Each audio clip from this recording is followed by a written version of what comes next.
Hello and welcome to Simplify TV, the web series and podcast for agencies, brands, marketers, and media buyers. I'm Ann Krause. My guest today is Jesse McFarland, the founder of Spearpoint Marketing. Jesse has worked in marketing on both the agency and client side in legal, SaaS, media, e-commerce, and startups. He created Spearpoint Marketing to offer a digital marketing strategy that includes SEO, local search, reputation management, and content marketing that will generate a positive ROI. He's also the host of a marketing podcast called Brands and Brews. Welcome to Simplify TV, Jesse. Hey, thanks for having me, Ann. Absolutely. So excited to have a conversation with you. You've mentioned that one of your specialties is SEO. So how do you recommend that agencies approach the discussion of SEO and its relevance really to their clients?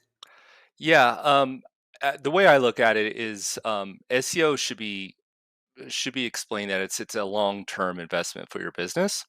It's a long-term investment in any type of investment like that. It takes a while to get results, and so if you want to have a sustainable business in a marketing agency or like an SEO agency, and not have a problem like most agencies do with churn and keeping a customer business, then explain those expectations up front that hey, this is a long-term investment.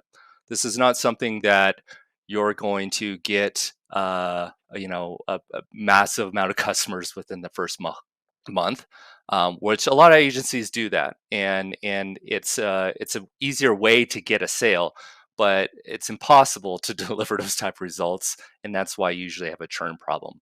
So expectations, delivering customer expectations up front is kind of a key on having a stable SEO business. And that's definitely the way I've been able to build my brand. And one of the ways, one of the advantages too is like I kind of approach it on a demand generation type standpoint when I try to grow my business. I don't do a lot of cold calling where it's much easier to cold call some to a list of prospects and say, hey, we can get you X amount of customers in the next amount of days. I'm more about educational, more about thought leadership, and customers or prospects actually come to me and they already understand that. Okay, Jesse talks a lot about SEO and his long-term investment. They already understand that, and they're already kind of filtered out the type of customers I want to work with. Have already been filtered out because they've been following me for some sort of time. Okay. All right. So as you're discussing SEO and you're working with marketing agencies that work with smaller clients, for instance, how do you recommend agencies talk about how long the campaign takes to get started? Because I know that many clients just don't have the patience to get things started. So how do you explain that longevity? Yeah, so getting a campaign started is always always tricky because when a customer is engaged, they're mostly engaged right after they pay they pay that first bill. And so you want to get as much of the onboarding information as you can. So having an onboarding process ready to go with your customers, and where you're not something you have to figure out as you go. You want to have all that information right there in their hands, and then you want to stay on top of them until they provide you all that information. So the quicker you can do that up front after they become a customer, the quicker you're able to get that campaign started, and the much more likely you're going to have a successful campaign. So yeah, so having those type of expectations and that process up front is crucial. My onboarding usually takes like 10 to 15 days. But just to be sure, I'll have like a 30-day just window of like, this is what we're going to focus on from onboarding. We're going to get all these tasks done, completed in this first month. And then after 30 days, that's when we're going to start to do most of the bulk of the SEO stuff, the stuff that you will actually see, the changes on your website, the new links from external sites. That's when you'll start to see that stuff after 30 days. So I just give myself a 30-day window, even though I know that for most cases, I can get all that information in 10 and 15 days. I just like having that cushion. And that 30 days also to actually get those words working and to actually see the results is critical for, everybody's going to think right away, why am I not seeing more business? I'm not making any more money. Jesse, you broke it. You did something wrong.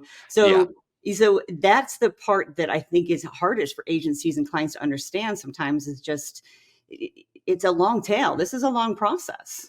Yeah, and it really depends. Like, so if it's a small customer, and they're like a local business, for example, then I can actually say that, hey, we're not going to expect seeing any type of results within the first 3 months. So that will give me enough time to at least show that, or at least set some expectations to them that, hey, okay, this is going to be an investment. I can't be bugging Jesse in Spearpoint Marketing about why I don't rank number one or why I'm not getting new customers in the door.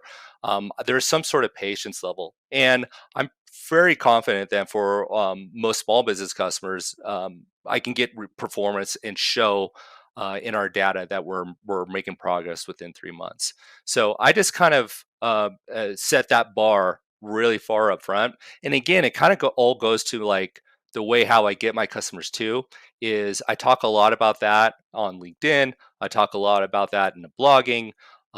Any SEO podcasts I do, like this one, I explain that a lot. So a lot of my customers that come to me already, they already understand that message, and that's key for me for building my business. Okay, I get it. I get it. So this is all part of everything that you do on LinkedIn and everything that you're doing. You're building your own branding while you're working to get Hmm. the branding for the client. Okay, Yeah. okay, I see you. I see what you're talking about. So, in your experience then with B2B, for Hmm. instance, how would you describe the difference between B2B marketing and B2C marketing? There's two different, completely different things there going on, like on who you're selling to, right? So selling to other businesses, it's whether it's a software or a consulting or a marketing business like I have here. It's definitely a different type of messaging, so you got to make sure you really understand who your ideal customer is and who their profile is, what kind of companies they work for. This is for B2B, obviously. Where B2C is like your customers are like, okay, whatever, if you're selling a product, or you're selling like a service that, if it's healthcare, for example, they know that, okay, maybe it's physical therapy. I'm selling to people that are have injury problems or need some sort of rehabilitation. So it's all about dissecting who your customers is. One thing with B2C too is often B2C, there's unless it's like an e-commerce type of business, there's a lot of localization. So when it comes to SEO, you can do local SEO. Whereas like if you're a restaurant, you're trying to get business within a certain region, right? So I live in Denver, Colorado. We want to say, hey, we're at a great pizza restaurant in Denver, Colorado, in this neighborhood, right? You can really localize. In B2B, it's really usually not localized. It's usually more national. So that's when it comes to SEO, that's a massive difference between trying to get a brand presence nationally versus in a small region in a city like you would for B2C. So, other than your own podcast, Brands and Brews, is there a podcast or a book that was instrumental in your success? That's a really good question. I think what I actually was ready for this question. So I have this post acquisition marketing. This is not an SEO book.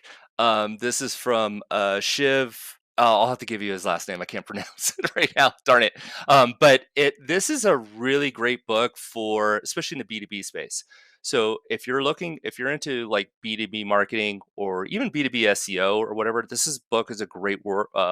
It's just a great read. It really adapts to like SaaS companies and what they're looking for to grow your business. So even though if you just focus on SEO, it's just great knowledge to see like, okay, what are they actually looking for? Are they looking for like how just SEO traffic? That's one piece of the puzzle. Well, how can you explain that to a marketing leader to make sure it's valuable? So this is my favorite book, and one I recommend reading. Awesome. Thank you. Thank Yeah, you. I'm sure that that's part of that education that you're out there sharing, right? right. Of course. What is the best way for viewers to learn more about you? Definitely on LinkedIn. So I can give you my websites, but I think it's easier to find Jesse McFarland on LinkedIn. I post stuff about regularly, at least 2 to 3 times a week. I get some really solid engagement there. So I think LinkedIn's the best way to do it. Please engage with me, even DM me if you've listened to this podcast and you want to talk about marketing. I'm always open for it. Awesome. Great. Thank you, Jesse. This has been a great conversation. I appreciate you being my guest on Simplify TV. Thanks, Ann. Thanks for having me. And thank you all for watching Simplify TV. It is sponsored by Simplify, helping you to maximize relevance and multiply results with our industry-leading media buying and workflow solutions. For more information, visit simply.fi. Thanks for joining us today. I'm Ann Kraus, and I look forward to seeing you next time.